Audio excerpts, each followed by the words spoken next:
Good morning दोस्तों। आज हम बात करेंगे गॉस सीडल इटरेशन मेथड कैसे सॉल्व करते हैं। तो चलिए इसको देखते हैं, गॉस सीडल इटरेशन मेथड को। ये क्वेश्चन दिया है 27x + 6y - z = 85। इसी तरह 3 इक्वेशन दिया है, इन सबको सॉल्व करके हमको x y z का मान निकालना है। तो x y z का मान निकालने के लिए कई तरीके होते हैं, उनमें से एक तरीका ये है कि हम गॉस सीडल इटरेशन मेथड का यूज करके हम इसका मान निकालें। तो सबसे पहले क्या करेंगे, इक्वेशन 1 से x = लिख लेंगे 85 - 6y + z/27। ये हो गया इक्वेशन नंबर 4। फिर y = निकाल लेंगे इक्वेशन नंबर 2 से, y बराबर निकाल लेंगे। फिर इक्वेशन नंबर 3 से एक इक्वेशन z बराबर निकालेंगे जो कि इक्वेशन नंबर 6 है।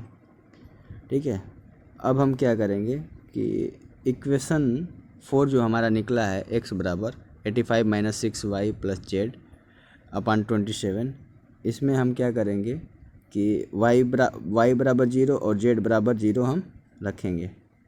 ठीक है, y बराबर z बराबर 0 रखेंगे तो हमारा जो x1 का वैल्यू होगा वो 3.148 आ जाएगा। ठीक है, अब हम x की जगह पे 3.148 और z = 0 लेते हैं इक्वेशन नंबर 5 में। इसमें रखेंगे तो हमारा y1 निकल के आएगा। इसमें जब हम रखेंगे तो हमारा 3.54 ये y1 का मान निकल गया। ठीक है, अब हम x का मान हमारा निकल गया और y का मान निकल गया, तो हम x और y का मान हम इस वाले इक्वेशन नंबर 6 में करके रखते हैं। z1 निकालने के लिए हम रख देते हैं, तो फिर हमारा मान आ जाता है 1.91। ठीक है, x1 y1 z1 का हमारा निकल गया है। फिर इसी तरह हम now we proceed to obtain the second approximation. Second approximation के लिए हम उसी तरह लिख लेते हैं x2 = वही 1/27 85 - 6y1 + z1। ठीक है, y2 = लिख लेंगे, z2 = लिख लेंगे। फिर वही काम करेंगे, putting y1 z1 value in x2 equation. ठीक है, x2 की निकालने के लिए हम y1 z1 का मान उधर से रख लेंगे, तो फिर हमारा वैल्यू आ जाएगा 2.4 कैलकुलेट करने में।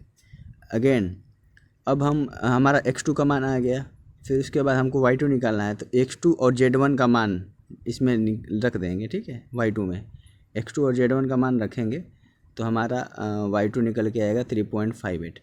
अब हमको x2 मिल गया और y2 मिल गया।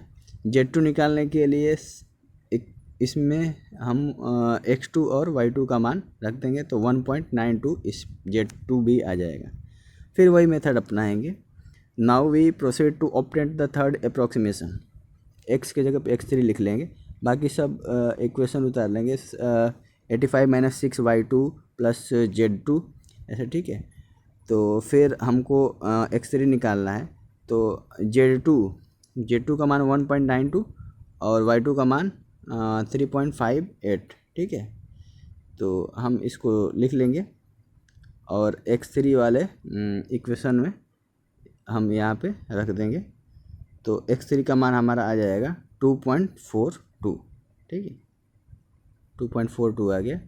फिर जो x3 का मान आया है, x3 का मान और z2 का मान हम y3 निकालने के लिए इसमें रख देंगे, तो हमारा वैल्यू आ जाएगा 3.57। ठीक है, अब हमें क्या मिल गया, x3 मिल गया, y3 मिल गया, तो x3 और y3 का वैल्यू हम इक्वेशन 12 में रख देंगे, तो हमें z3 प्राप्त हो जाएगा। z3 का मान क्या आएगा, 1.92। ठीक है, जब यही मान आगे हम इसी तरह बढ़ाते रहेंगे, जैसे x3 के लिए, y3 के लिए, z3 के लिए निकालेंगे, उसी तरह x4 y4 z4 अगर निकालेंगे, ये मान अगर रिपीट होने लगे, जैसे कि z3 का मान 1.92 ऐसे रिपीट होने लगा, तो हम यहीं पे स्टॉप कर देंगे और हम उसी जो रिपीट होने लगे वैल्यू उसी को हम लिख लेंगे, जैसे x बराबर 2.42, y बराबर 3.57, z = 1.92। ये हमारा फाइनल आंसर हो जाएगा।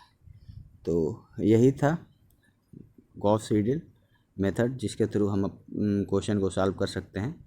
तो उम्मीद है कि आपको समझ में आया होगा क्वेश्चन। समझ में आया तो आप इसे लाइक करें।